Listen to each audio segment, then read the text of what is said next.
Assalamualaikum warahmatullahi wabarakatuh.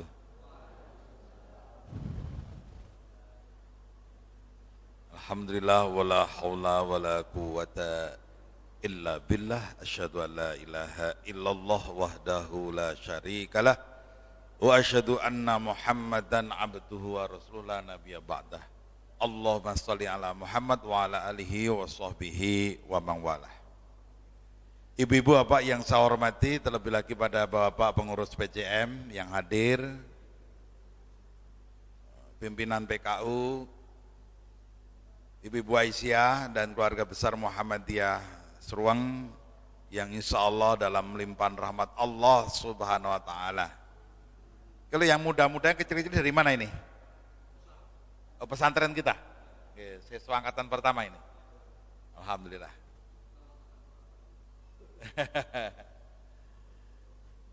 Yang paling awal, waduh, Pak Dokter.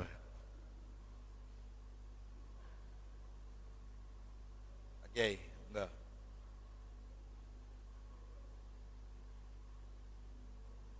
Yang paling awal mari kita bersyukur kepada Allah Subhanahu wa Ta'ala. Salah satu rukun syukur, ya, rukun syukur itu ada 3, bersyukur itu ada 3, menurut Ibnul Qayyim, menurut Imam Al-Ghazali ada 5. Salah satu rukun bersyukur itu adalah mengakui dan mengucapkan pemberian Allah, ya, yang disampaikan kepada kita. Bentuknya dengan mengucap Alhamdulillahi Rabbil Alamin. Alhamdulillah, pada pagi hari ini kita bisa menghadiri majelis ilmu, majelis yang mulia, bertempat di tempat yang mulia, Masjid Baitur Rahman. Betul nggih? Masjid Baitur Rahman. Dan insya Allah niat Bapak Ibu adik-adik semua kesini juga niatnya mulia, ikhlas karena Allah.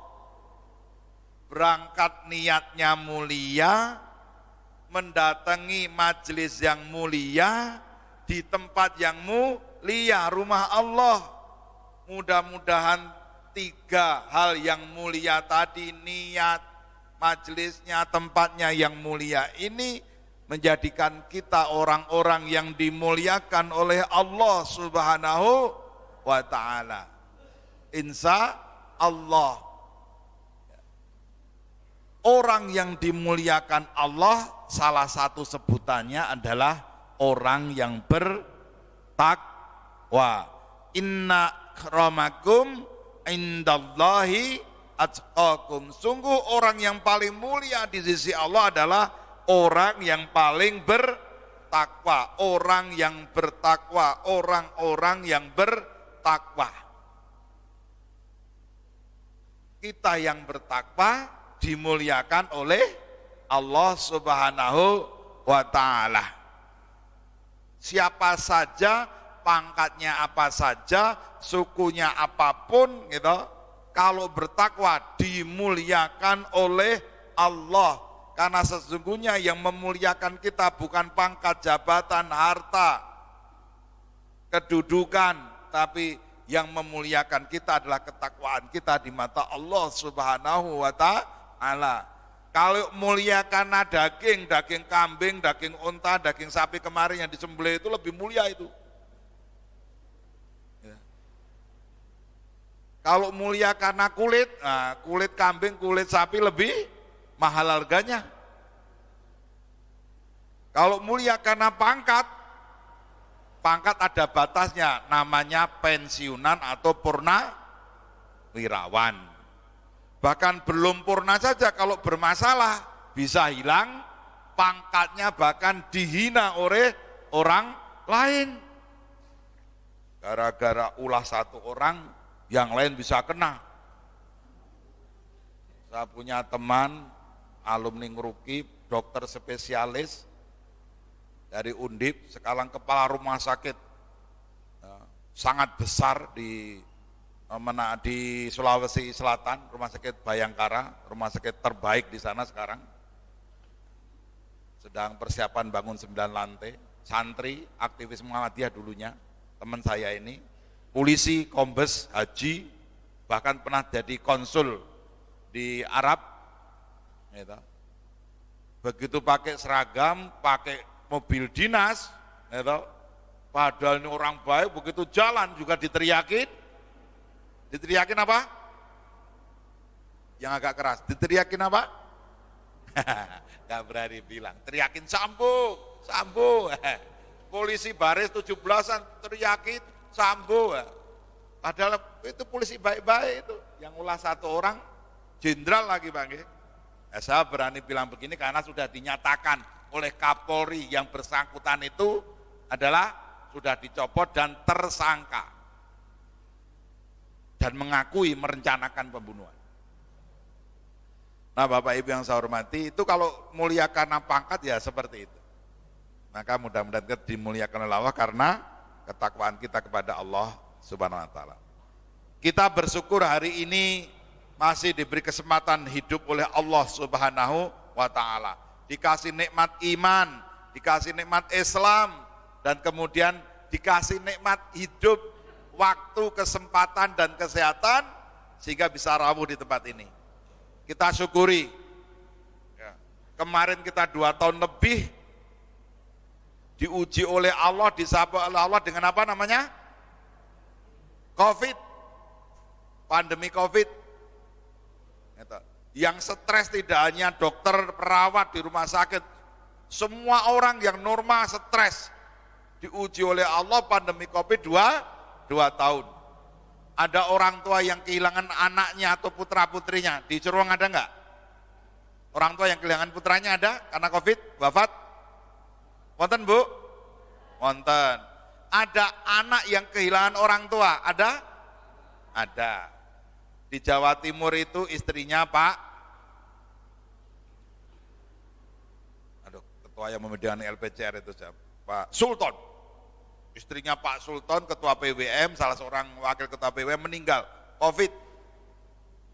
Suami istri Covid, yang meninggal istrinya. Di Klaten itu suami, ketua PDM, Pak Dul Rodi. Dan Mas Zikron, anak mantunya, Hafiz 30 juz, penyusun tafsir At-Tanwir. Ulama muda Klaten yang aslinya Kalibening. Itu wafat Covid hanya dalam waktu 1 minggu. Ada orang tua yang kehilangan anaknya, anak kehilangan orang tua.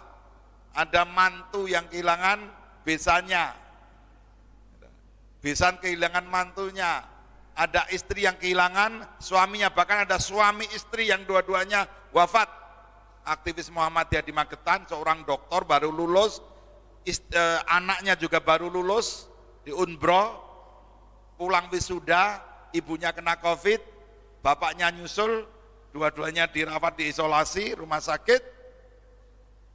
Terus kemudian anaknya, putranya yang baru lulus sarjana itu menemui pimpinan rumah sakit ingin merawat bapak ibunya dan siap menanggung segala resikonya. Istilahnya orang kampung itu mengcovidkan diri. Mengcovidkan diri ingin merawat ibu bapaknya yang kena Covid-19. Akhirnya putra satu-satunya yang baru lulus Unbro itu merawat ibunya dan bapaknya. Kemudian ibunya kritis dan kemudian minta putranya untuk menyampaikan ke ayahnya, ke suaminya bahwa minta ridhonya untuk menghadap Allah. Akhirnya si ibu ini meninggal dunia. Yang rawat sampai memakamkan ya putranya. Pulang dari pemakaman balik nunggu bapaknya. 3 hari setelah itu bapaknya juga wafat. Akhirnya putra tunggal tinggal sendirian di rumah karena ayah ibunya meninggal. Dua-duanya aktivis Muhammadiyah di Magetan, suami istri. Istrinya aktivis Aisyah. Dan itu banyak kejadian di mana-mana. Maka Bapak Ibu, alhamdulillah hari ini masih hidup. Kenapa kita masih hidup? Karena boleh jadi kita diberi kesempatan oleh Allah untuk mengisi hidup kita dengan kebaikan, membekali diri dengan kebaikan agar nantinya ketika kita dipanggil Allah sudah siap dengan bekal-bekal untuk menghadap Allah Subhanahu wa taala. Insya Allah, maka kita bersyukur sekali pada pagi hari ini masih diberi kesempatan hidup. Nah Bapak Ibu, siapa yang hari ini sedang sedih? Siapa yang hari ini sedang sedih? Angkat tangan. Mungkin sedih karena keluarganya ada yang sakit, ada? Banyak pasien di situ, Pak. Yang di sini alhamdulillah kita doakan saudara kita yang dirawat di PKU Seruang ya, disembuhkan oleh Allah Subhanahu wa taala, kembali keluarganya dan lebih sayang pada keluarganya dan lebih bertakwa pada Allah Subhanahu wa taala. Berarti sakitnya membuat dia dekat kepada Allah. Karena banyak orang sakit setelah sembuh malah jauh dari Allah Subhanahu wa taala. Itulah gunanya dirawat di PKU, agar ketika sembuh tidak hanya sembuh fisiknya, tapi ketika dia sembuh semakin dekat kepada Allah Subhanahu wa taala. Maka kita buat rumah sakit. Alhamdulillah pagi hari ini tidak ada yang sedih. Ada yang sedih enggak? Ada. Bu, Bapak Ibu, sedih itu biasa saja. Sedih itu tanda kita hidupnya masih sehat. Kalau nggak bisa sedih malah gangguan jiwa. Gitu. Kalau nggak bisa sedih, gangguan jiwa. Istrinya sudah sehari semalam nggak pulang-pulang tanpa kabar, tetap gembira saja. Itu suami yang perlu diperiksa kejiwaannya. Nah, suami yang sehat itu istrinya pergi baru beberapa jam aja nggak ada kabar, udah gelisah. Tanya Dokter Hasan Bayuni. Nah, itu suami yang sehat. Ini kok istri kok sudah 4 jam 5 jam nggak ngasih kabar, nggak WA, ada apa? Itu suami yang sehat gelisah, itu ada apa ini istri kita. Anak kita juga demikian, sudah jam 9 malam kok nggak pulang-pulang. Orang tua yang normal akan gelisah WA, nak kamu di mana?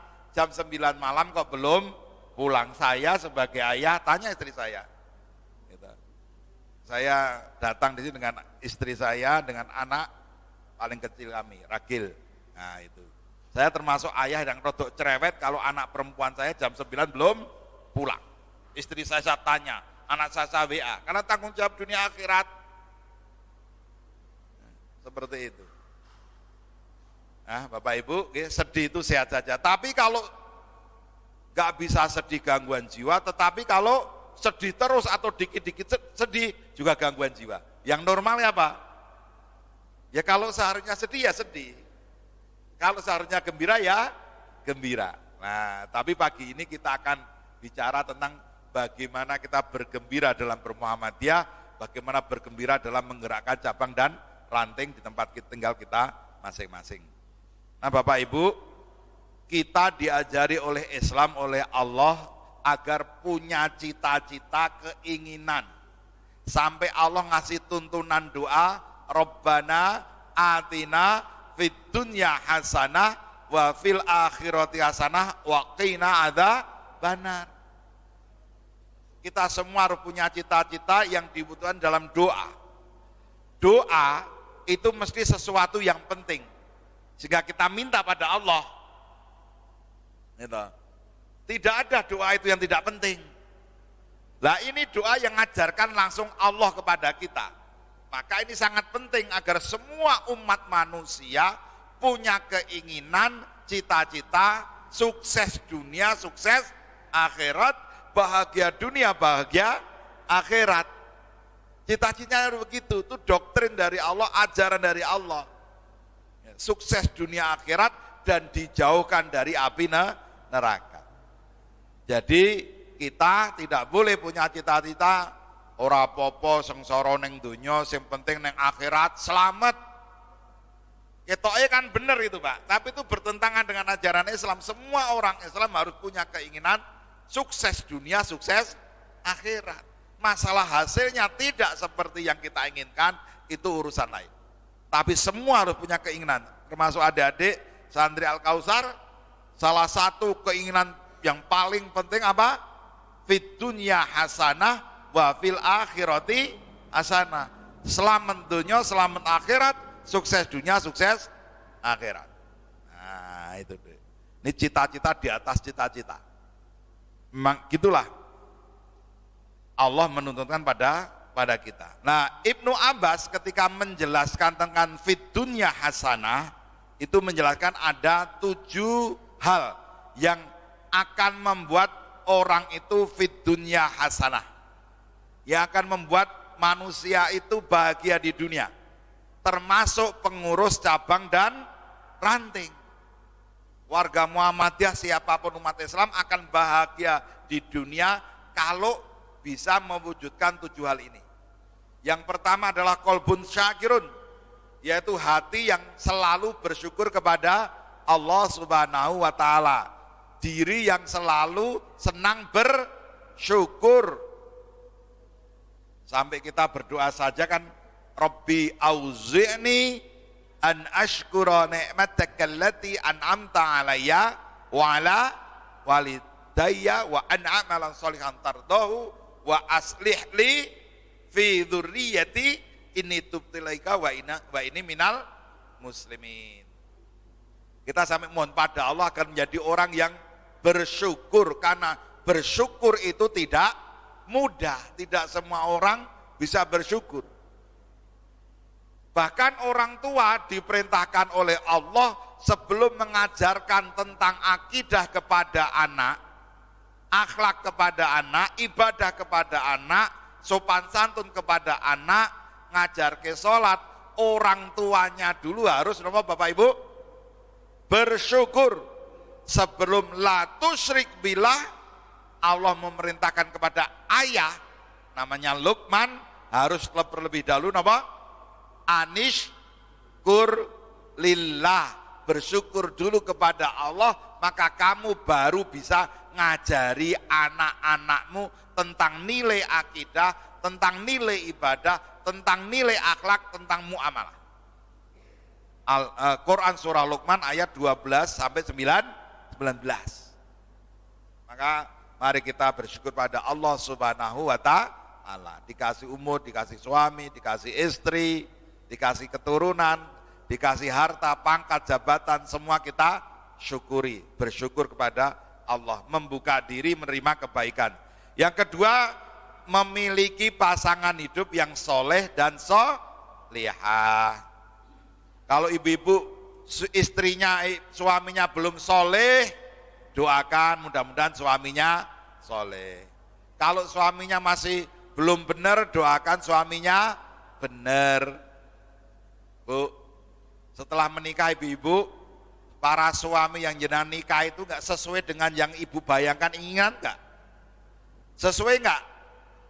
Pasti enggak sesuai. Apalagi 100%. Betul Bu? Gitu. Ada yang sesuai, ada yang tidak sesuai. Dulu ketika baru mau menikah, waduh, suaminya sabar, dikit-dikit nawari bakso, dikit-dikit wah, pengen apa dek, begitu sudah nikah 1 tahun, 2 tahun, berubah. Demikian juga bapak-bapak, para istri bapak-bapak itu sesuai yang diharapkan enggak? Kalau Dokter Bayu ini masih sesuai itu. Tempaten baru soalnya. Ya. Ibu-ibu harus sadar itu. Karena menikah itu sebenarnya lebih banyak manajemen perbedaan dibanding manajemen persamaan. Rumus. Jadi kalau yang sudah sama tinggal jalanin, beda itu yang jadi masalah. Istrinya belas rasa seneng mancing, suaminya hobinya mancing. Esok utuk-utuk sampai malam bengi apa? Esok utuk-utuk, kalau siang beranang bengi, nggak ngerti lah saya Pak itu. Orang mulai-mulai, wah suaminya itu nggak dapat ikan aja gembira Pak. Orang hobi mancing itu nggak oleh iwak wes seneng. Wes arep oleh ucul meneh, wah itu bahagianya merucut itu Pak. Ibu bapak-bapak yang mancing pulang, ya oleh apa? Ora oleh apa-apa, tapi gembira hatinya. Itu bisa masalah. Menikah itu manajemen, maka bersyukurlah Bapak Ibu yang punya istri, punya suami, mau menerima apa adanya pasangannya. Tapi apa adanya itu bukan berarti dibiarkan. Mari kekurangannya diperbaiki bersama sama. Karena selalu akan itu. Maka bahagialah orang yang bersyukur dalam hidupnya, bahagia yang punya pasangan hidup. Maka Bu, tiap hari kita berdoa pada Allah agar pasangan hidup kita itu menjadi pasangan hidup yang seneng kalau diteluk moto, diresepi di hati. Maka kita doanya apa Bapak Ibu? Robbana hablana min. Nah, kenapa? Kita itu sering lupa bahwa penyebab bahagia yang utama dalam hidup kita itu adalah orang yang paling dekat dengan kita. Siapa itu? Istri, suami.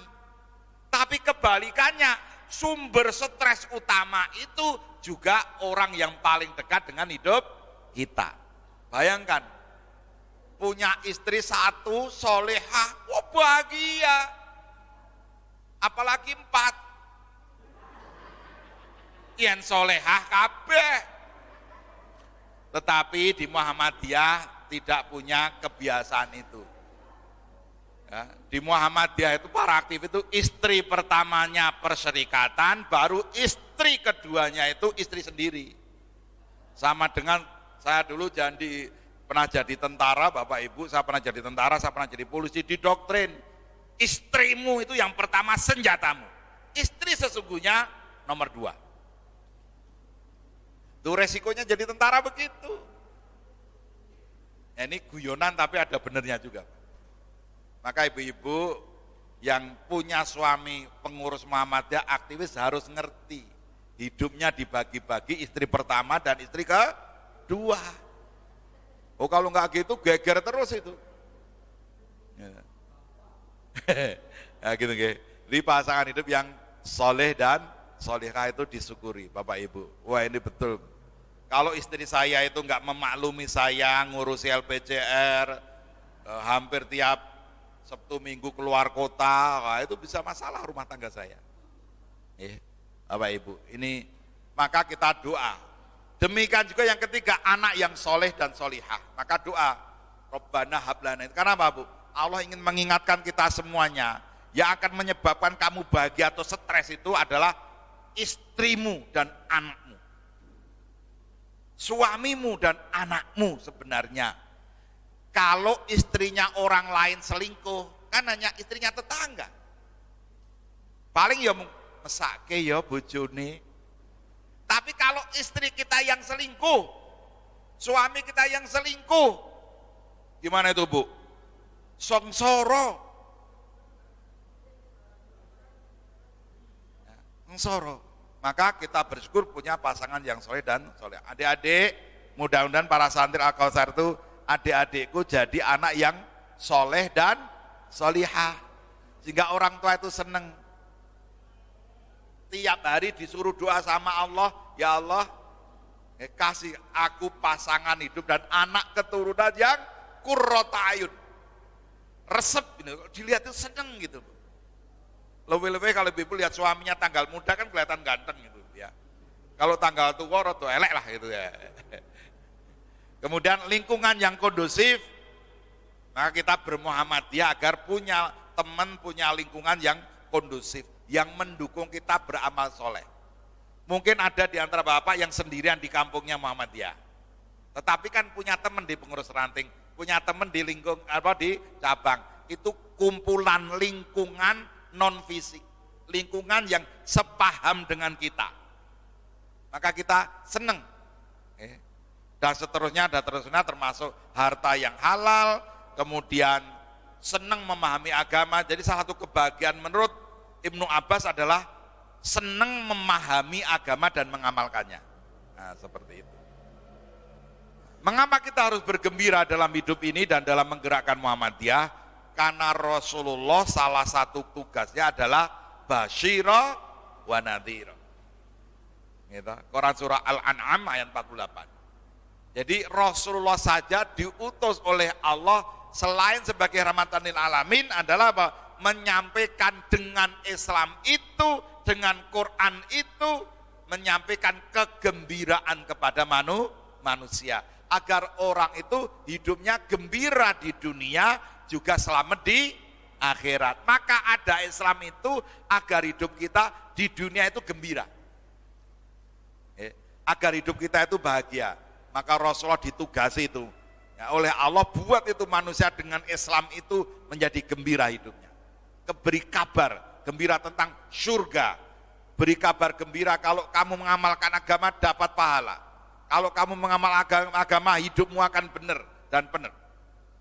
Itu beri kabar gembira oleh Allah lewat Rasulullah Muhammad SAW. Karena kita Muhammad ya, kita pengikut Nabi Muhammad. Muhammad itu artinya pengikut Nabi Muhammad. Maka kita juga harus menjalani hidup ini dengan semangat gembira. Yang kedua Bapak, setiap hari kita disuruh panggilan adzan berapa kali adik-adik? Adzan berapa kali sehari semalam? Sehari semalam berapa kali? 5 kali. Itu sesuai dengan waktu sholat. Salah satu isi adzan apa? Hayya 'alas sholah, hayya 'alal falah. Artinya apa adik-adik? Hayya 'alas sholah artinya mari kita sholat menurut adik-adik ini. Terus hayya 'alal falah, mari atau ayo meraih kemenangan, kebahagiaan, kegembiraan, optimisme hidup. Jadi Bapak-Bapak, 5 hari kita dipanggil oleh Allah untuk sholat agar hidup kita optimis, bahagia, menang, gembira.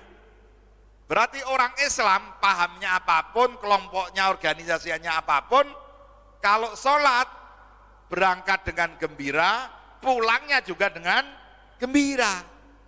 Jadi kalau sholat ibu-ibu lewat rumahnya tonggo, assalamualaikum, kula nuwun, wajahnya yang sumringah. Karena kita sedang menuju panggilan Allah agar hayya 'alal falah. Berangkatnya senang, apalagi pulangnya. Karena sholat itu membuat kita bahagia, gembira hidupnya. Dan itu ditegaskan dalam Quran surah Al-Mu'minun, qad aflahal mu'minun alladzina hum fi sholatihim khashi'un. Sungguh akan bahagia, pasti bahagia siapa orang yang beriman, yang bagaimana, yang khusyuk dalam sholatnya. Jadi sholat itu membuat kita gembira dan bahagia. Maka warga Muhammadiyah khususnya dan umat Islam umumnya, kalau pulang dari masjid seharusnya wajahnya sumringah, wajahnya gembira. Jangan ke masjid seperti nggak punya tetangga, diem saja. Terus begitu pulang, masuk masjid juga diem saja. Setelah assalamualaikum, pelencing. Tahu pelencing Pak? Itu bahasa Jogja. Bahasa Jogja itu pelencing. Ya begitu sholat langsung keluar, seolah-olah nggak kenal. Yang sholat itu bukan temennya, bukan sesama muslim. Kalau ada pengajian, nggak mau dengarkan. Assalamualaikum, assalamualaikum, assalamualaikum. Panitia mengumumkan, Bapak Ibu mohon bisa tinggal sebentar di masjid itu untuk mendengarkan ceramah dari Ustadz Hasan Bayuni, dari Ustadz Tenggar dan sebagainya. Nggak mau, pulang dia. Kenapa? Dia kan tidak sesama pengajian saya. Banyak kan terjadi gitu Pak. Di Kebumen ada nggak? Wadah. Hanya mau dengar kalau itu yang ngaji dari ustadznya. Nah ini warga Muhammadiyah, kita harus bergembira, memperbanyak mubalik, memperbanyak imam-imam masjid, agar jamaah kita, masjid-masjid kita, jangan sampai dikelola oleh orang lain. Ini pengalaman bagi kita. Saya pulang dari Batur beberapa waktu yang lalu, terjadi hal yang sama. Saya pengajian ranting, pengajian cabang, orang yang tidak mau dengar pengajian itu ngadakan pengajian juga di sebelahnya. Alat-alat di Masjid Muhammadiyah diangkut ke sebelahnya tanpa seizin takmir masjid. Nah itu Pak. Jadi memang betul adab itu harus lebih didulukan dibanding ilmu. Nah, ini warga Muhammadiyah sekarang kita harus gembira, memperbanyak pesantren, mubalik, ustadz agar mampu mengelola masjid-masjid kita jangan sampai yang khutbah orang lain, yang imami orang lain, nanti nggak cetok kabeh. Mereka itu nggak mau mendengar pengajian kita, nggak mau. Gitu, seperti itu. Nah, Bapak Ibu, seperti itu, pulang ciri orang Muhammadiyah Aisyah, kalau pulang dari masjid, apa Bu? Gembira, assalamualaikum, sumringah. Nah, nggak saya jelaskan karena waktu. Inilah firman Allah, fabima rahmatim minallahi lintalahum. Jadi atas berkat rahmat Allah engkau Muhammad berlaku penuh rahmat, penuh kasih sayang, cinta kasih terhadap mereka. Nah, karena kita pengikut Muhammad juga harus menjalankan perintah Allah. Jadi orang Islam yang penuh kasih sayang, berwajah lembut, sumringah, menggembirakan. Gitu. Jangan dikit-dikit bid'ah, jangan dikit-dikit neraka dan sebagainya. Gitu. Ada tahapnya. Gitu. Kita praktekkan ini karena Rasulullah Muhammad SAW adalah orang yang sangat lemah lembut, orang yang periang. Sekali bermuka masam saja langsung ditegur oleh Allah Subhanahu wa Ta'ala. Maka turunlah wahyu, turunlah firman Allah, Quran surah apa adik-adik? Dek, Quran surah Abasa. Jadi Rasulullah berwajah masam langsung ditegur oleh Allah. Bermuka masam itu belum cemberut loh Bu. Bermuka masam itu ibu kok gak berkenan sama suaminya atau anaknya, langsung wajahnya berubah, tapi belum cemberut.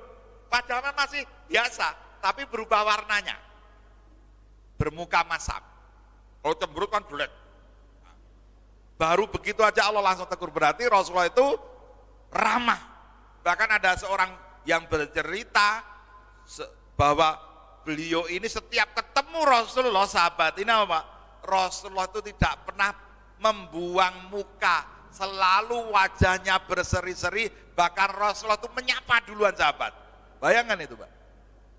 Jadi jangan dibayangkan ada di Rasulullah itu karena Nabi terus terlalu jaim, meneng wae, bukan, wajahnya periang. Kalau ketemu anak kecil, Rasulullah itu jongkok kalau berbicara sama anak kecil untuk menyamakan pandangan matanya, itu sama. Bukan kamu siapa? Nah, bukan. Rasulullah itu kalau nggak begitu, Rasulullah membopong anak itu biar sejajar dengan dirinya. Sampai ada di hadis diceritakan Rasulullah itu apa? Bopong anak kecil dikencingi. Terus bapaknya anak kecil itu marahi sama anaknya itu. Oh, Rasulullah ganti marah. Ya, Rasulullah aja dikencingi anak kecil nggak apa-apa, tetap senyum-senyum. Lah kan anak kecil yang ngencingi. Kalau yang ngencingi bapak-bapak lain masalah itu Pak. Rasulullah apa? Lah ketika ayahnya itu marah, ditegur oleh Rasulullah. Betapa Rasulullah itu penuh kasih sayang, lembut dan sebagainya. Maka apa? Atas berkat rahmat Allah, maka engkau Muhammad berlaku lemah lembut kepada mereka. Nah, untuk gembira menjadi aktivis cabang ranting itu ada beberapa penghambat Bapak. Ini yang harus kita hilangkan. Apa penghambat pertama? Kurang bersyukur. Kita itu perlu bersyukur ada Muhammadiyah. Saya Pak termasuk orang yang sangat bersyukur kenal Muhammadiyah dan akhirnya menjadi aktivis Muhammadiyah, bergabung dakwah di Harokah Muhammadiyah. Saya bersyukur sekali. Sebuah gerakan dakwah yang luar biasa menurut saya. Kalau menurut orang lain jelek ya terserah saja.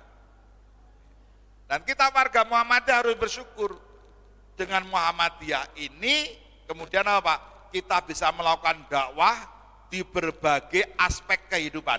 Ciri khas dakwah Muhammadiyah itu dakwahnya meliputi seluruh aspek kehidupan dan itu jelas dinyatakan dalam visi misi maksud tujuan Perserikatan Muhammadiyah. Yang lain nggak begitu. Saya udah pelajari yang lain Pak.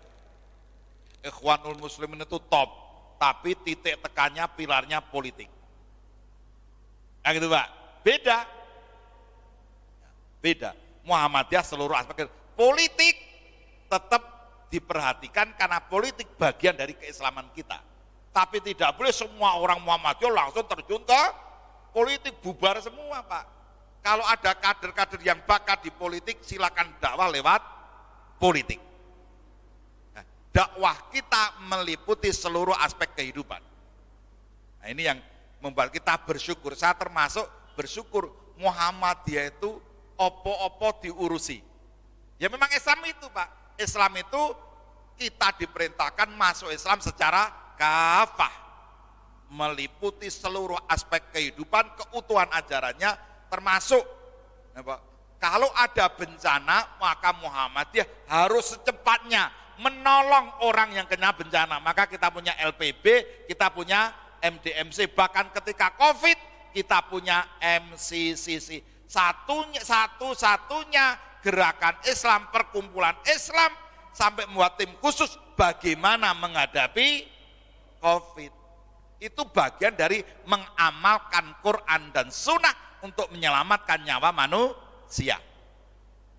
Itu Qurannya, nyunahnya orang Muhammadiyah, salah satunya membuat lembaga bantuan bencana itu. Mungkin orang lain yang tidak memahami Al-Quran sampai sebegitu, kalau ada bencana ya paling didongake sabar. Akhirnya yang nangani non-muslim, orang Kristen dan sebagainya, datang ke bencana banyak yang dimurtadkan. Kejadian di Merapi. Maka pengajian-pengajian Muhammadiyah itu menurut Ustadz Nurbani Yusuf, Ketua PDM Batu itu, pengajian-pengajian Muhammadiyah itu sederhana, orang daki-daki ning hasilnya nyoto. Banyak pengajian sing daki-daki, pengajian luar biasa, ning ya hasilnya pengajian itu Pak. Hasilnya pengajian. Kalau wis ngaji itu rumoso sudah Islamnya kafah. Maka Ahmad Dahlan membutuhkan waktu 3 bulan lebih hanya mengkaji dan mengamalkan Quran surah Al-Maun. Santrine wis kabeh merasa mengerti, wis rumangsa ngamalke Al-Maun. Sudah diamalke Al-Maun sampun Kiai. Lah piye ngamalkane? Pun kula waos dalam salat kula nalika kula salat. Jadi banyak orang mengaji surah Al-Maun di salat itu merasa sudah mengamalkan surah Al-Maun. Kalau Ahmad Dahlan Muhammadiyah enggak begitu, diamalkan dalam bentuk nyata. Berapa orang susah yang sudah kamu bantu, berapa yatim piatu yang sudah kamu santuni, berapa orang sakit yang sudah kamu obati, berdirilah panti, berdirilah rumah sakit. Maka rumah sakit PKU Seruang ini berdiri dalam rangka mengamalkan Quran dan Sunnah. Ini loh yang banyak orang Muhammadiyah sok rayakin ini tuh Quran dan Sunnah itu termasuk rumah sakit ini. Seolah-olah hanya tempat bekerja. Mudah terpesona Quran dan Sunnah itu kalau jenggotnya itu celananya celingan. Yang bagi yang meyakini itu monggo, itu nggak ada dalilnya. Meskipun cara memahaminya Muhammadiyah berbeda. Tapi warga Muhammadiyah harus yakin bahwa kita buat rumah sakit ini dalam rangka mengamalkan Quran dan Sunnah. Kita harus bersyukur di situ. Yang kedua yang menghalangi kita untuk bergembira itu egois. Pokoknya yang jenengan egois, urip ki mung stres. Jenengan yo stres, wong liya yo stres. Kalau berkumpul ini 200 orang, ada orang satu saja yang egois. Kalau berkumpul 200 orang, 300 orang, satu saja orang egois, yang 299 itu stres kabeh, Pak. Satu orang egois saja itu. Maka tadi balik kepada cerita saya tadi. Kalau panjenengan nikah istrinya satu kok egois, sengsara kuwi. Betul nggak Bu? Saya ingin tanya, dan ini sering saya tanyakan di pengajian mana-mana, karena itu koreksi untuk saya. Gitu. Ibu-ibu yang egois itu menurut ibu-ibu, bapak ibu-ibu atau bapak-bapak? Dijawab sing jujur Bu. Bu, bapak-bapak gitu Bu. Sekarang bapak saya tanya, yang egois menurut bapak-bapak sinten bapak-bapak, ibu-ibu atau bapak-bapak atau ibu-ibu? Ibu-ibu, bunda, ustazah, ngoten niku. Jadi para ibu itu memikir suaminya sing egois. pada saat yang sama sebenarnya suaminya juga lagi mikir istrinya itu egois. Mengapa? Karena orang egois tidak merasa dirinya egois, itu persoalannya. Maka di panduan keluarga sakinah di pedoman hidup Islami, itu Quran Sunnah semua tuntunannya Bapak-bapak. Pedoman Islami itu Quran Sunnah semua. Dan warga Muhammadiyah jarang baca. Gitu Pak. Itu tuntunan Quran Sunnah dalam hidup berumah tangga. Intinya kalau orang Islam menikah tidak ada menang-menangan. Rumongso sing paling bener, sing paling hebat, tapi bekerja sama melakukan yang ma'ruf, meninggalkan yang munkar. Agar apa? Bisa menjaga rumah tangga kita dari api neraka. Qu anfusakum wa ahlikum naro. Nah, seperti itu apa? Jadi mari ketika kita merasa sedang pasangan kita egois, ngobrol dan sebagainya, agar kita tidak berlanjut sebagai orang egois. Orang egois itu tidak senang orang lain egois. Itu Bu, nggak seneng itu. Nah, sulit kompromi bla bla bla, monggo Bapak Ibu. Nah, ini peringatan Allah pada kita. Afara'aita man ittakhadha ilahu hawahu. Lihatlah mayoritas manusia itu kebanyakan egois, menuhankan hawa nafsu. Maka di Muhammadiyah itu mengeluarkan fatwa bukan fatwa pribadi. Fatwa pribadi bisa unsur interest pribadi masuk. Maka fatwa Muhammadiyah ditentukan, dirembuk, dimusyawarahkan oleh ulama-ulama Muhammadiyah di majelis tarjih. Maka tidak ada fatwa pribadi di Muhammadiyah. Itu bedanya dengan yang lain. Gitu. Adik-adik yang sholatnya sudah begini sesuai tuntunan hadis yang ditarjihkan oleh majelis tarjih, yang dipilih majelis tarjih, bismillah itu dalilnya paling kuat. Jangan malah ikut-ikutan begini. Itu ada dalilnya, tapi kalah kuat dengan yang begini. Luruskan safnya gimana di pesantren diajari gimana? Lurusnya saf gimana? Diajari gimana? Kakinya begini atau bahu dengan bahu lembut saling bersentuhan? Yang mana? Hah? Nah ini. Ya, kiainya harus dipanggil ini. Gitu. Jadi majelis tarjih sudah memilih merapatkan saf itu bukan sentuhan kaki, dan kaki memang itu ada dalilnya Pak, tapi sudah dikaji yang lebih kuat, dan ini enggak ada perdebatan. Yang ini masih ada perdebatan. Gitu. Bersentuhan lembut apa nih Pak? Bahu kita akan kita dengan jamaah di sebelahnya, bukan ini, bukan begini. Muhammadiyah tidak mengamalkan itu. Kalau ada yang mengamalkan silakan, yang bukan warga Muhammadiyah, karena itu juga ada dalilnya. Tapi Muhammadiyah itu cirinya memilih dalil yang paling kuat. Itu ciri Muhammadiyah. Dan bukan fatwa pribadi. Oke, adik-adik, begitu sah sudah senggolan-senggolan mesti rapat. Tapi kalau begini belum tentu rapat. Yang mau ngamalkan itu silakan, itu ada dalilnya. Muhammadiyah tidak pernah menyalahkan itu. Itu tuntunan Muhammadiyah. Nanti akan saya bicarakan di Baitul Arqam PKU Gombong, kepribadian Muhammadiyah. Ya, itu sekedar contoh pada adik-adik gitu, agar kita tidak egois. Nah, bahayanya sikap egois banyak, gitu, gak usah kita bahas. Bagaimana agar kita hidup bahagia, gembira, selalu bersyukur, berhati lembut, bersangka pada Allah, bersikap ikhlas. Ternyata ikhlas itu berkorelasi dengan kebahagiaan. Kalau bermuhammadiyahnya ikhlas, insya Allah dadi pengurus, orang dadi pengurus tetap semangat dakwah, ikhlas. Yang semangatnya mengorganisasi, begitu nggak jadi pengurus, leren yang dakwah, malah kemudian pindah ke tempat lain. Nah, itu gembira. Berumah tangga adik-adik, teman-teman PKU yang bekerja di PKU, kalau bekerjanya ikhlas, insya Allah gembira bekerja di PKU itu. Gimana nggak gembira? Sudah praktek profesinya, dapat rezeki dari Allah, dapat pahala dari Allah, diangkat marwahnya oleh Allah, bekerja di PKU ini. Nah, seperti itu. Menghayati dan mengamalkan Al-Quran itu juga cara kita bahagia. Sholat juga agar kita bahagia. Berinfak juga cara kita berbahagia.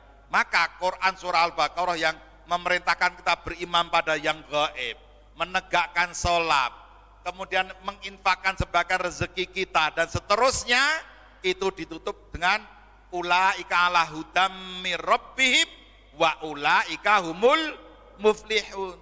Bergembira, sholat kita bergembira, infak agar hidup kita bahagia dan sebagainya. Monggo nanti dikaji karena waktunya. Nah, Bapak Ibu, Kiai Haji Ahmad Dahlan setelah membaca Al-Quran, mempelajari hadis, menuntut ilmu di Mekah sampai 2 kali. Bayangkan Pak, berangkat haji pertama dan nuntut ilmu beberapa tahun, berangkat usianya masih 14 tahun, hampir 15 tahun. Adik-adik yang usianya 15 tahun angkat tangan. Yang usia 15 tahun ada? Berapa usianya? Berapa? Usianya berapa? Yang keras? 15. Nah, 15 kalau sekarang SMP kelas berapa ya? Kelas 3 ya. Ahmad Dahlan itu baru SMP kelas 3 usianya kalau sekarang. Itu sudah berangkat haji, sudah gelisah pikirannya, kenapa wong Indonesia kok Islamnya ora maju? Gelisah dia, cerdas. Akhirnya berangkat haji dan belajar di sana, baru kemudian pulang lagi.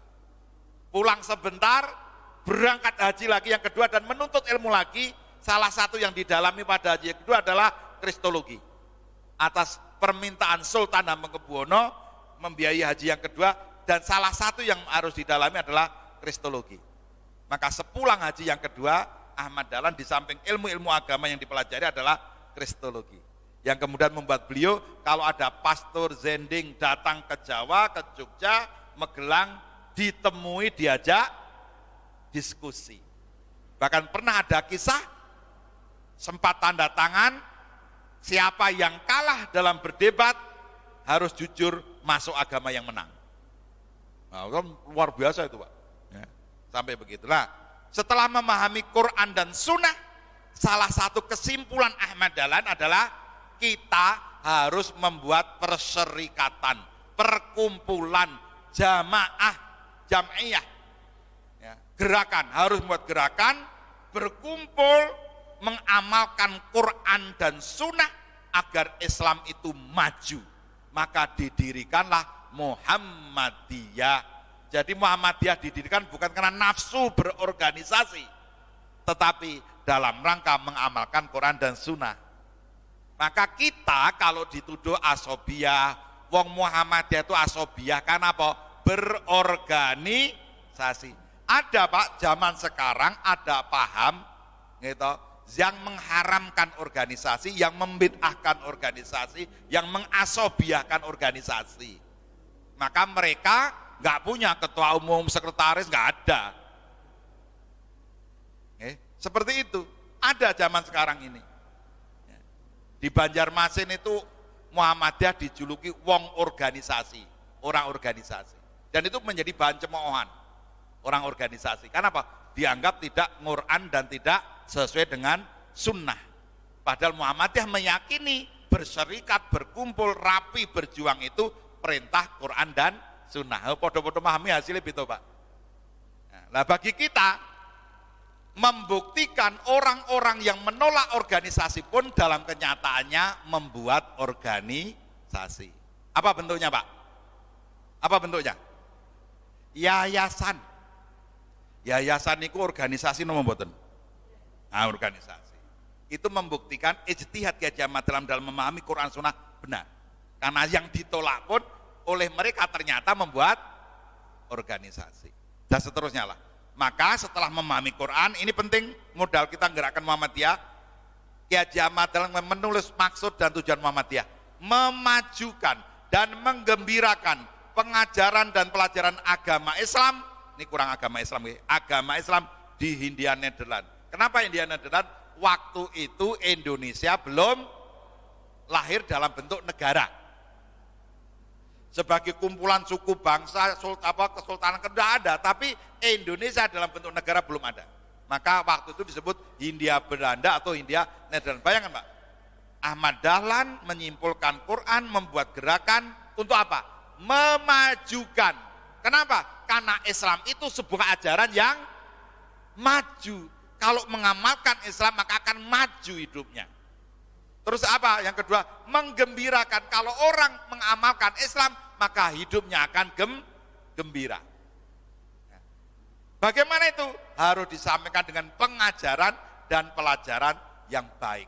Sesuai dengan ajaran agama Islam di Hindia, Nederland. Pengajaran itu metodologi, cara, sarana prasarana, pelajaran itu materinya. Nah, seperti itu Bapak. Itu harus menggembirakan dan maju.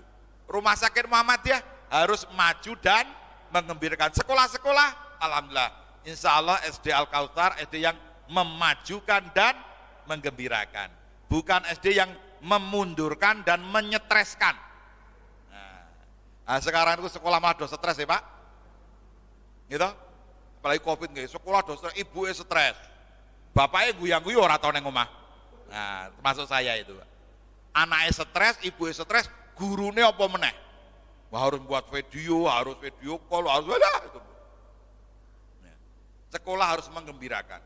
Yang kedua, memajukan dan menggembirakan kehidupan, cara hidup sepanjang kemauan agama Islam kepada lead-leadnya. Sejak awal sudah diniatkan Muhammadiyah itu mengamalkan ajaran Islam sesuai Quran dan Sunnah. Arti kemauan, sepanjang kemauan agama Islam itu maksudnya adalah sesuai dengan Quran dan Sunnah bagi lead-leadnya, bagi anggota, bagi pengurus, aktivis-aktivis, pimpinan-pimpinan perserikatan. Maju dan menggembirakan. Maka Bapak Ibu, ikhlas insya Allah akan melahirkan kesyukuran dan kesabaran. Kesyukuran dan kesabaran akan melahirkan kebahagiaan. Kebahagiaan akan memunculkan ghirah atau gairah dalam berislam dan berkehidupan termasuk bermuhammadiyah. Jadi nanti habis pengajian Pak tersenyum. Ibu-ibu sinten yang ngaji sama suaminya angkat tangan. Bu, yang ngaji sama suaminya angkat tangan. Istri saya dengan saya ngaji Pak. Yang ibu-ibu yang sini, ibu-ibu yang rawat dengan suaminya, angkat tangan 1, 2, 3, 4, 5. Nah, bapak-bapak sekarang yang rawat dengan istrinya angkat tangan. Yang rawat dengan istrinya, 1, 2, 3, 4. Kok beda 1? Oh, tadi ibu 5 kok bapak-bapaknya 4, berarti ada yang bawa 2, 1. Nah, itu ya. Oh, ternyata belum angkat tangan, nggih. Alhamdulillah. Nggih, Pak, nggih. Gembira ngaji bersama pasangan hidup itu gembira. Gitu. Pulang juga gembira. Ya. Itu harus kita jadikan modal kita bermuhammadiyah. Murah senyum. Wajah saya itu termasuk wajah yang agak susah senyum, Pak. Maka saya harus belajar untuk selalu murah senyum. Gitu.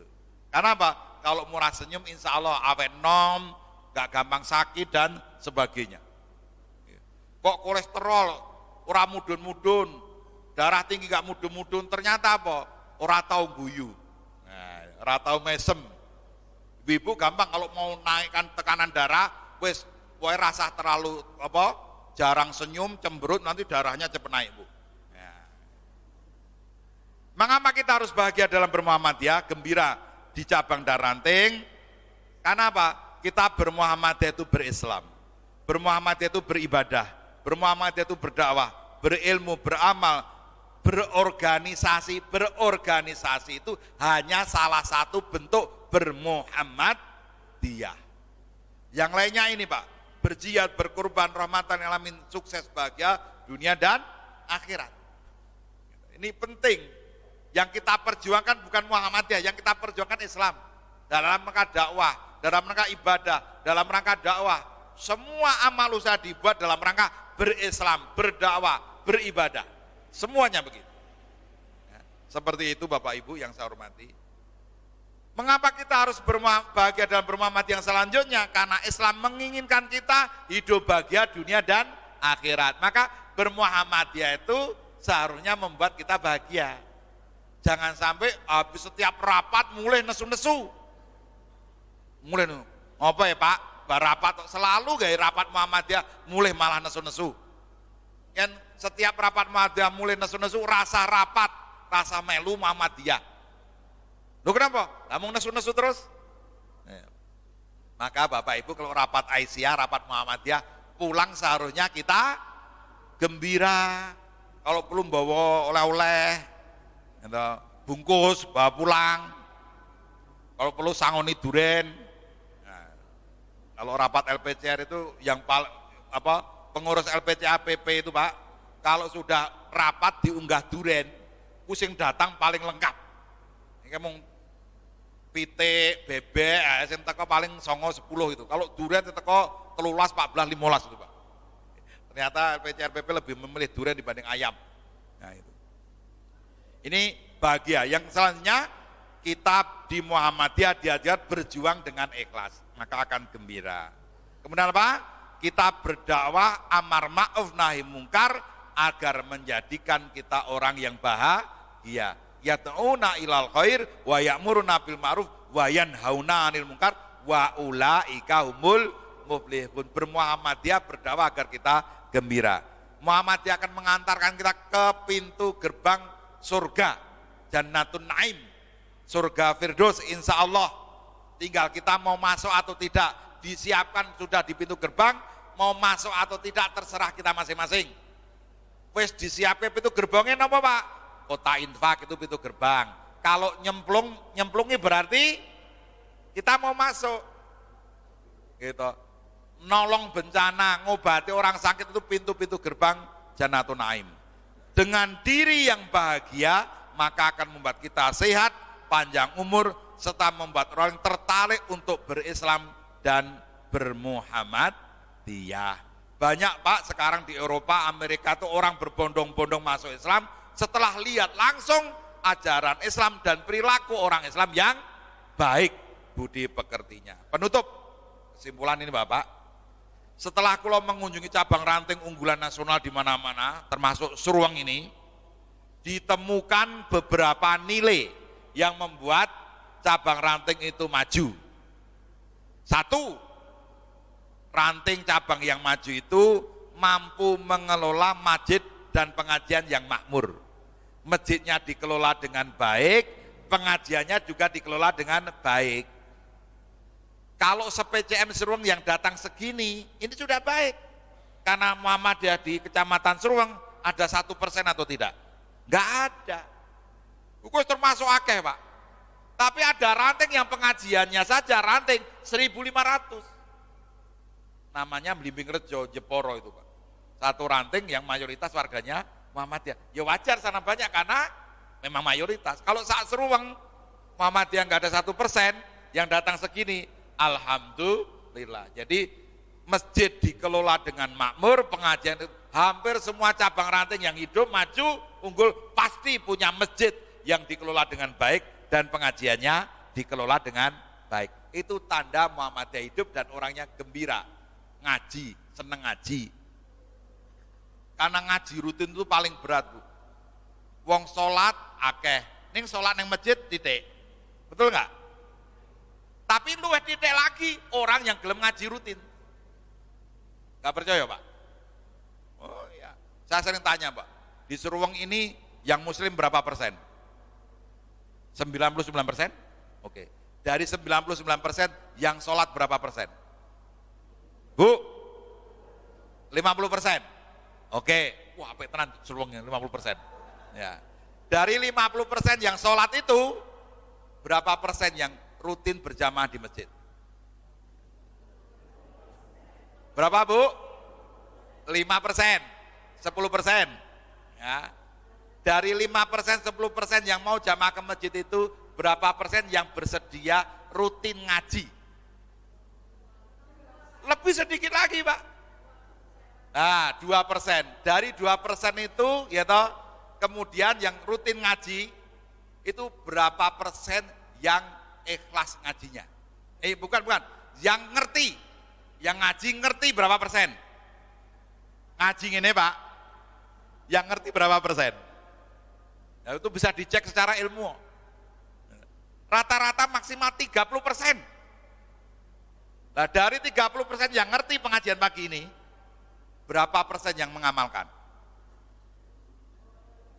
Nah, lu angel lagi tuh Pak. Dari sekian persen yang mengamalkan, berapa persen yang ikhlas? Panggil mana ya Bang? Dari yang ikhlas itu berapa persen yang istiqomah? Maka istiqomah itu sebuah perbuatan yang sangat dicintai Allah, para malaikat dan Rasulnya. Karena itu amalan paling berat, istiqomah. Itu Bapak Ibu, ini satu harus mengelola masjid, pengajian istiqomah, ikhlas, gembira. Ini tidak mudah. Yang kedua, biasa silaturahim dan memiliki kebersamaan serta kepedulian yang kuat. Oke? Cabang ranting sing maju Pak, itu mesti pengurusnya aktivitasnya seneng silaturahmi. Jangan ketemu hanya di rapat organisasi, sering-sering silaturahmi. Bermuhammadiyah itu tidak hanya bertemu di rapat, bermuhammadiyah itu juga silaturahmi. Kalau kita sering silaturahmi, rapatnya cepet rampung. Karena apa Pak? Sebelum rapat wis rembukan sih. Piye ini Pak Mas Tenggar, Ustaz, ini gini-gini. Oh, nggih serujuk niku. Oh, priwe Pak? Wis serujuk. Sesuk diputuskan rapat. Oh, gitu Pak. Nah, yang ketemu nemong neng rapat mesti do padu. Oke, Ibu Asia juga begitu. Jangan ketemu hanya ketika rapat. Sebelum rapat wis ketemu Ibu, gampang. 5 keputusan 5 menit. Sing setengah jam bakmi godok, tengkleng, dan sebagainya itu Pak. Seperti itu. Ya. Kelemahan Muhammadiyah sekarang kurang silaturahmi. Gitu. Sibuk merasa kalau sudah WA aku wis rampung kabeh urusan. Aku wis silaturahmi Ustaz apa lewat WA. Maka lebaran lama-lama sepi. Maka banyak orang cepat mati. Nunggu putune teko, nunggu bocah cah 6 teko, wis 3 dina ora ana teko-teko. Rengginan sing neng Black Kongguan ra payu-payu. Nah, itu nggih. Karena apa? Yang muda merasa kalau wis kirim WA wis rampung. Padahal yang tua kangen bertemu fisik. Nah, ini luar biasa.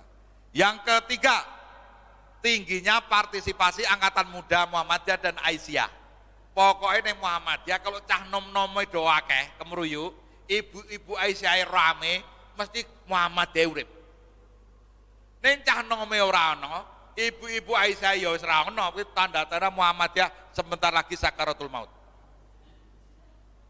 Alhamdulillahnya di Seruang ini masih banyak anak muda.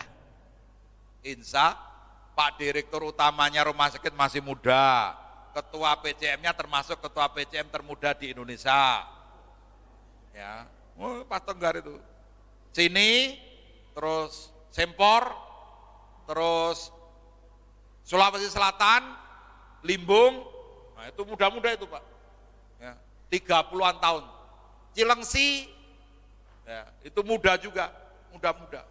Nah, mudah-mudahan Seruang dengan Al-Kautsarnya dan sebagainya, Muhammadiyah tetap tumbuh gembira dan dipercaya masyarakat. Nggih. Usia berapa, Ustaz?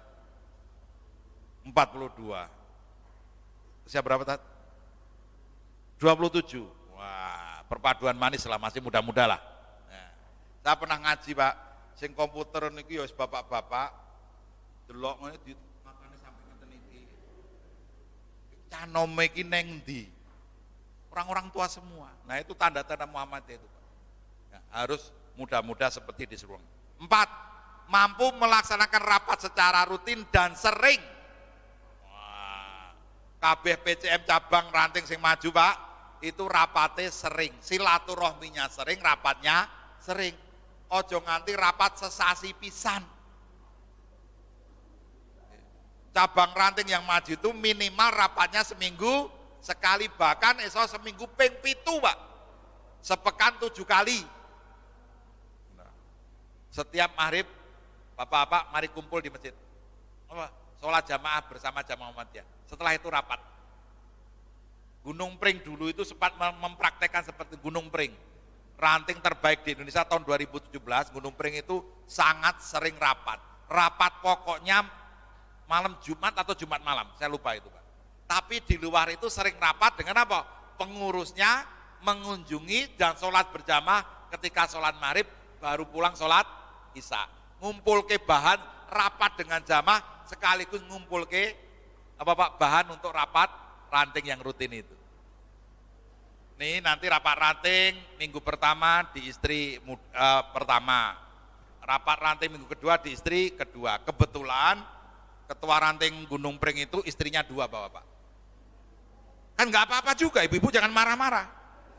2 bahagia kok ora oleh. Yang 2 sengsara ya itu dilarang Bu ya.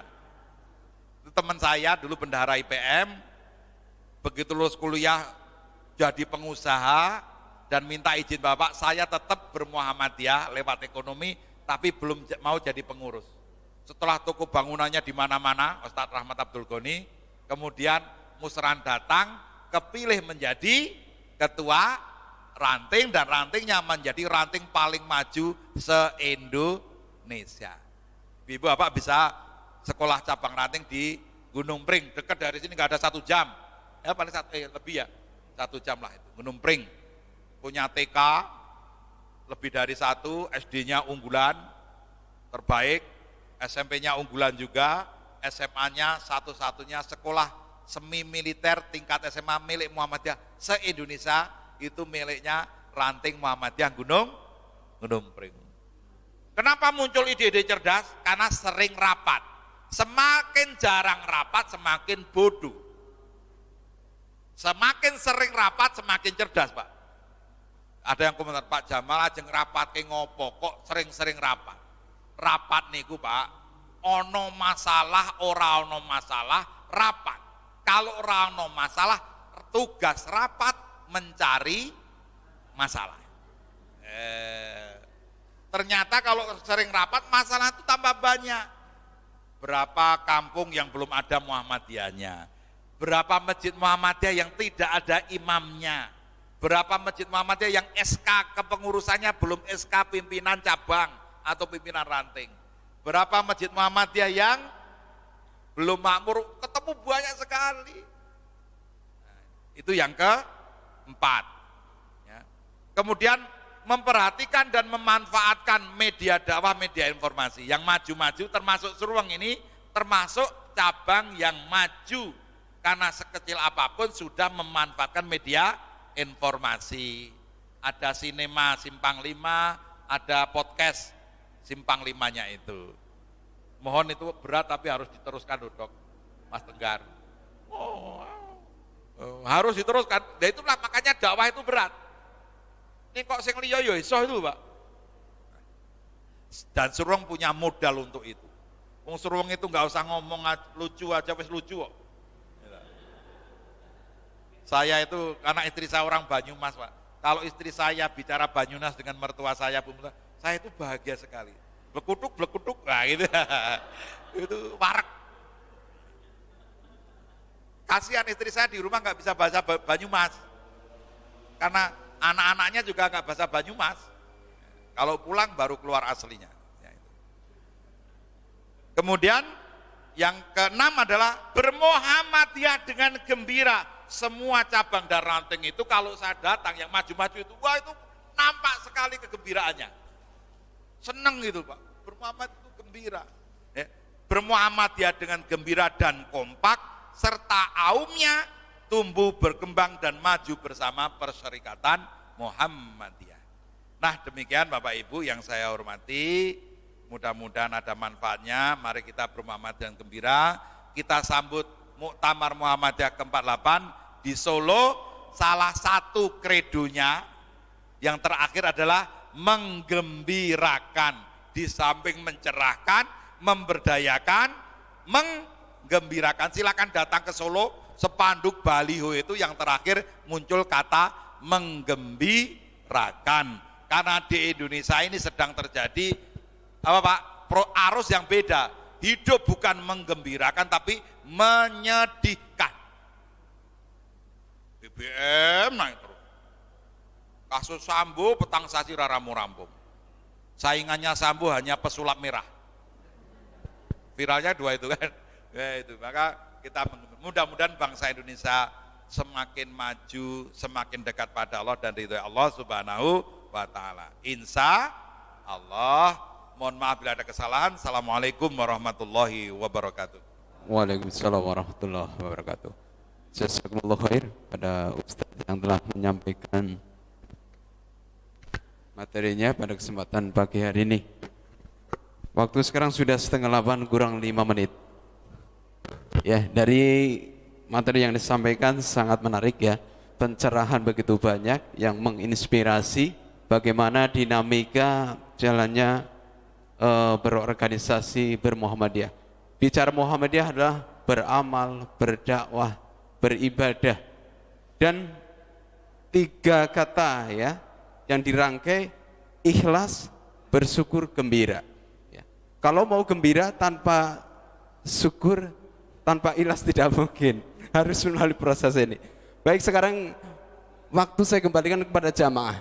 Ada yang perlu ditanyakan tidak? Saya berikan 1 karena waktu sudah 7:30 kurang 5 menit. 1 pertanyaan kalau ada. Oh, Ketua PCM. Oke.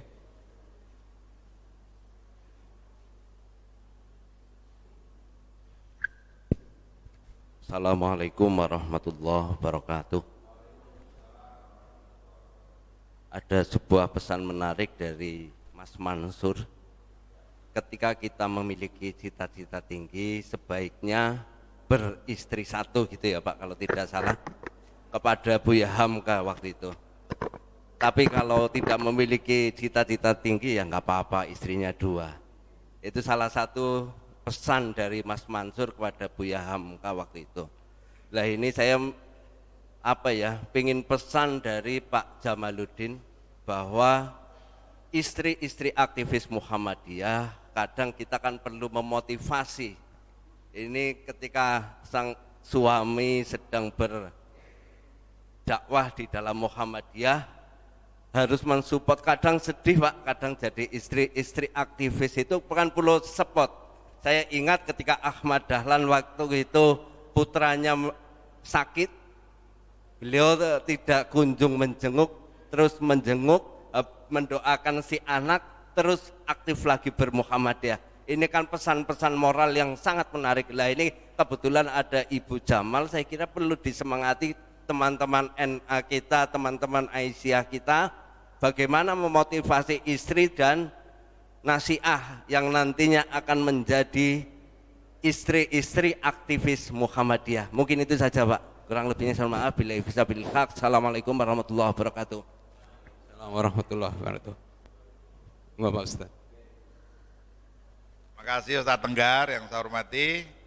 Bapak Ibu yang dirahmati Allah, baca nanti di PHIWF dan di pedoman Gerakan Keluarga Sakinah. Gerakan Keluarga Sakinah. Keluarga Sakinah itu di Muhammadiyah menjadi keputusan resmi muktamar. Ingat nggih Bapak Ibu? Masalah keluarga itu keputusan resmi muktamar Aisyah dan Muhammad. Setiap muktamar Gerakan Keluarga Sakinah itu masuk keputusan muktamar Muhammadiyah maupun Aisyah. Itu pendekatan organisasi dulu.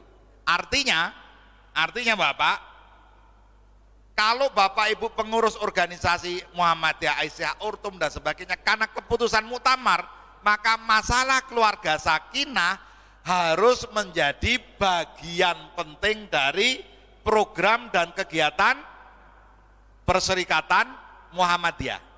Jadi program Muhammadiyah itu jangan hanya ngaji, ngurusi masjid, gawe pesantren, gawe sekolah, rumah sakit. Salah satu program muktamar adalah salah satu program cabang ranting adalah masalah keluarga sakinah. Nah Bapak yang ketua cabang ranting saya tanya, pernah enggak rapat tentang keluarga sakinah, bentuknya seperti apa, programnya seperti apa, dan ada notulensinya? Tidak ada. Lucu toh? Program muktamar bagian penting dari mewujudkan masyarakat Islam itu keluarga sakinah. Tapi hampir tidak ada sekolah, rumah sakit, ranting cabang yang rapatnya khusus membicarakan program muktamar ini. Itu pertama pendekatan organisasi. Harus dibicarakan termasuk, nah ini akibat dampaknya nanti. Banyak suami yang tidak berani menasihati istri. Betul ibu-ibu? Ibu-ibu luwih galak kadang-kadang. Banyak suami, tadi tidak semua suami, Bu. Banyak enggak enaknya, bukan enggak berani, enggak enak. Engko yang dinasihati ron jegadul, jegaprut. Nah, akhirnya dari kiamat toh. Nah, itu akhirnya apa? Itulah, maka perlu diadakan sekolah atau kursus keluarga sakinah. Sing nasihati bukan suaminya, yang menasihati orang lain, ketua ISIA dan sebagainya, senior kita, sesepuh kita, ngaji masalah keluarga sakinah. Yang sing ngomongi wong liya insya Allah ora nesu. Nek sing ngomongi bojone dhewe, nah itu Pak. Paling susah adalah mendengar kata-kata dari orang yang kita cintai. Kalau istri saya sudah ngasih masukan saya, ngeritik saya, gitu Pak, nasihati saya terus petuntung gitu Bu. Nah gitu. Wong lanang biasa begitu. Tapi ibu yakinlah, yang gitu itu yang mukanya datar, mukanya gitu masam, itu hanya beberapa menit paling banter sedino. Habis gitu, apa yang ibu ngomongkan itu, oh benar ya, dilakukan oleh suami. Contohnya kemarin Mas, saya mau rapat BPH, MBS, wes telat. Tapi istri saya mengajak saya jagong mantense. Rapatnya BPH semakin telat toh Pak. Ya. Ketika istri saya ngajak, Mas, Mbok jagong mantense, rapatnya nanti. Itu saya langsung menolak. Enggak, terlambat nanti saya rapat. Wah, gitu Pak. Tapi begitu saya masuk mobil, saya tuh merenung. Aku urip neng desa, gitu. Nanti akan menjadi seperti apa kalau Ustadz Jamal, Pak Jamal, tonggone nikahan ora teko, gitu. Akhirnya saya dengan istri datang, rapat baru datang terlambat nggak apa-apa. Wong rapatnya tiap pekan kok. Kan nikahan setahun sekali Pak. Bahkan seumur hidup. Seumur hidup kan setahun sekali. Nah, gitu ya. Itu gitu Pak. Yang pertama apa? Agar para istri itu ngerti Pak, sing nasihati suami wajib, tapi tidak semua suami punya kemampuan untuk itu. Maka organisasi memikirkan bagaimana para istri itu menerima nasihat tanpa harus tersinggung. Oke. Yang ketiga, yang belum menikah dan ibu-ibu yang punya putra, tolong jodohkan putra putri ibu dengan mereka yang mau aktif sama-sama di Muhammadiyah. Baca PHIWM. Fungsi keluarga dalam Muhammadiyah adalah dakwah dan kaderisasi. Artinya apa Bu? Dengan menikah agar dakwah semakin kuat, kaderisasi berjalan. Maka ibu mertua saya pengen sekali dan punya komitmen loyalitas, anakku hanya akan saya nikahkan dengan laki-laki yang mau berdakwah di Muhammadiyah. Begitu Pak, mertua saya. Maka ibu-ibu, gitu putrane pinten, niatkan ya Allah, kabulkan keinginan kami, niat kami untuk menjodohkan putra putri kami dengan sesama aktivis Muhammadiyah. Insya Allah hidup jadi nggak masalah Pak. Ada kokam nikah dengan bukan aktivis. Mulai bengi kokam, nek bojone nesu-nesu, pangani kokam, panganen kokam itu. Suaminya pulang udah capek-capek nolong bencana, sampai rumah panganen klambimu kokam kuwi. Sedih kan? Itu Bu. Maka ini proses. Kalau dalam konteks pendidikan, sebelum menikah sebaiknya sudah bicara. Aku aktivis Muhammadiyah. Aku pengurus Muhammadiyah, jarang di rumah. Piye Dek? Lah sebelum nikah udah bicara begitu. Ora apa-apa Mas, aku malu aku mengko malah melok dakwah. Nah, begitu. Terus yang lain pendekatannya apa? Adakan Baitul Arqam khusus istri-istri pengurus Muhammadiyah. Kalau perlu Baitul Arqam anak-anak aktivis Muhammadiyah. Dimanapun saya tugas, di Rumah Sakit Islam Jakarta, di Bantul, saya adakan Baitul Arqam anak-anak pegawai PKU atau Rumah Sakit Islam. Anaknya itu di Baitul Arqam, akhirnya apa? Sekian tahun yang lalu kemudian ada hasilnya.